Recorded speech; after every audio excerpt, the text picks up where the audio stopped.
Kita hidup di dunia yang serba digital ya kan? Tapi pernah kepikiran nggak, apa sih perisai tak kasat mata yang melindungi semua data kita? Nah, jawabannya adalah Advanced Encryption Standard atau AES.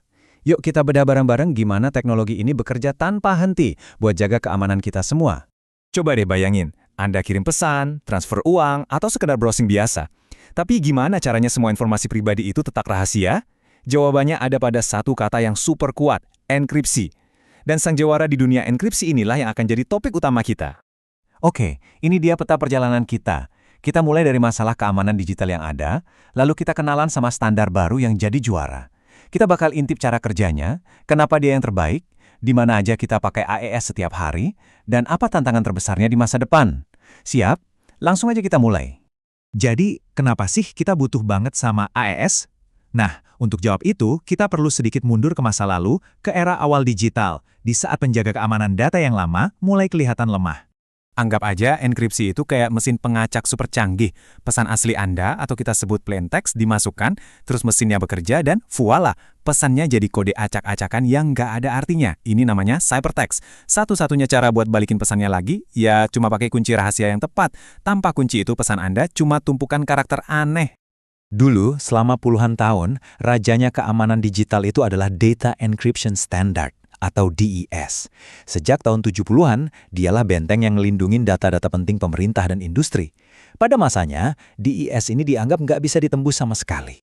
Tapi ya namanya juga benteng, pasti ada titik lemahnya. Buat DES, kelemahannya adalah panjang kuncinya yang cuma 56 bit. Dulu, jumlah kombinasi dari kunci 56 bit itu rasanya mustahil buat dipecahkan. Tapi, seiring berkembangnya kekuatan komputer modern, tembok itu ternyata nggak setinggi yang dibayangkan. Dan puncaknya terjadi di tahun 1999. Kunci DES berhasil dibobol dalam waktu kurang dari sehari, tepatnya 22 jam 15 menit. Ini tuh kayak alarm kebakaran buat seluruh dunia digital. Perisai yang selama ini kita andalkan, ternyata udah rapuh. Udah waktunya cari pahlawan baru. Situasi darurat ini langsung memicu pencarian global untuk sebuah standar enkripsi yang baru. Inilah saatnya untuk menobatkan juara berikutnya. Proses pemilihan AES ini unik banget. Jadi alih-alih ditunjuk langsung, NIST di Amerika Serikat ngadain semacam kompetisi global. Para ahli kriptografi terbaik dari seluruh dunia ngajuin algoritma mereka. Setelah diuji habis-habisan selama bertahun-tahun, akhirnya muncullah satu pemenang, sebuah algoritma dari Belgia bernama Rigendel, yang kemudian kita kenal dengan nama begenya AES. Jadi, apa sih yang bikin AES ini istimewa banget? Yuk kita coba buka kap mesinnya dan lihat gimana cara kerja sang pahlawan ini. Hal pertama yang perlu kita tahu, AES itu adalah algoritma kunci simetris. Artinya, cuma ada satu kunci rahasia yang sama untuk mengunci data dan juga untuk membukanya. Gampangnya, pikirin aja kayak kunci rumah Anda. Satu kunci itu doang yang bisa ngunci dan ngebuka pintu. Inilah yang bikin AES jadi sangat cepat dan efisien. Proses enkripsi AES ini bisa dibayangin kayak ngocok setumpuk kartu, tapi dengan cara yang super rumit dan berlapis-lapis. Pertama, data diatur dalam sebuah matriks. Terus, data itu lewat beberapa putaran pengacakan. Ada substitusi, di mana setiap bagian data ditukar pakai data lain dari semacam buku kode rahasia. Terus ada permutasi, baris-baris datanya digeser-geser. Lalu ada pencampuran, kolom-kolomnya diaduk pakai rumus matematika. Proses ini diulang berkali-kali, dan di setiap putaran ditambahin kunci baru. Pengacakan berlapis inilah yang bikin AES jadi hampir mustahil buat ditebak. Nah, sekarang mari kita lihat kenapa AES ini jelas-jelas jadi juara bertahan di dunia enkripsi. Ini bukan cuma soal dia yang paling baru, tapi karena dia memang lebih baik dalam segala hal. Kalau kita bandingin langsung, wah bedanya jauh banget. Panjang kunci AES jauh lebih besar dari DS, artinya jumlah kemungkinan kombinasinya itu triliunan kali lebih banyak. Ukuran bloknya, yaitu seberapa banyak data yang dienkripsi sekali jalan, juga 2 kali lipat bikin dia lebih efisien dan aman.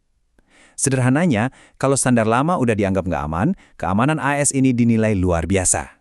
Terus, di mana posisi AES di dunia enkripsi? Gini deh, bayangin AES yang simetris ini kayak berangkas super cepat dengan satu kunci. Cocok banget buat ngamanin data dalam jumlah besar. Sementara itu, enkripsi asimetris itu kayak kotak surat dengan 2 kunci. Satu kunci publik buat siapa aja naruh surat, dan satu kunci privat yang cuma Anda punya buat ngebukanya. Prosesnya lebih lambat, tapi bagus buat memulai komunikasi yang aman. Jadi keduanya punya peran penting masing-masing. Oke, teorinya cukup. Sekarang pertanyaannya, di mana sih AES ini bekerja di kehidupan kita sehari-hari? Anda mungkin bakal kaget, karena si penjaga tak terlihat ini ternyata ada di mana-mana dan Anda menggunakannya setiap saat. Setiap kali Anda terhubung ke Wi-Fi, itu AES yang bekerja. Lagi transaksi mobile banking, itu AES. Pakai VPN, kirim pesan di aplikasi chatting yang terenkripsi, simpan file di cloud. Ya, semuanya itu diamankan oleh AES. Dia benar-benar tulang punggung keamanan digital modern kita. EE emang raja untuk saat ini, tapi nggak ada yang abadi di dunia keamanan cyber. Mari kita lihat tantangan besar berikutnya yang udah di depan mata, ancaman dari komputasi kuantum. Komputer kuantum ini ibaratnya monster perhitungan. Kekuatannya yang masif, secara teori bisa menghancurkan banyak jenis enkripsi yang kita andalkan sekarang. Ini bukan cuma tantangan buat AES loh, tapi buat seluruh fondasi keamanan cyber kita. Jadi, apa sang juara kita ini bakal tumbang? Jawabannya ternyata nggak secepat itu. Para ahli percaya bahwa bahkan kalau diserang komputer kuantum sekalipun, AES 256 itu versi terkuatnya bakal tetap bertahan. Kekuatannya mungkin berkurang, tapi sisa kekuatannya itu masih setara dengan kunci 128 bit zaman sekarang, yang sampai detik ini pun belum bisa dipecahkan. Jadi, sang juara ini masih sangat tangguh. Jadi, AES adalah perisai andalan kita hari ini. Sudah teruji, tangguh, dan ada di mana-mana.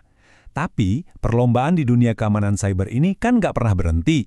Pertanyaannya sekarang bukan lagi tentang seberapa hebat AES, tapi apa perisai kita selanjutnya? Dan percayalah, pencarian itu sudah dimulai.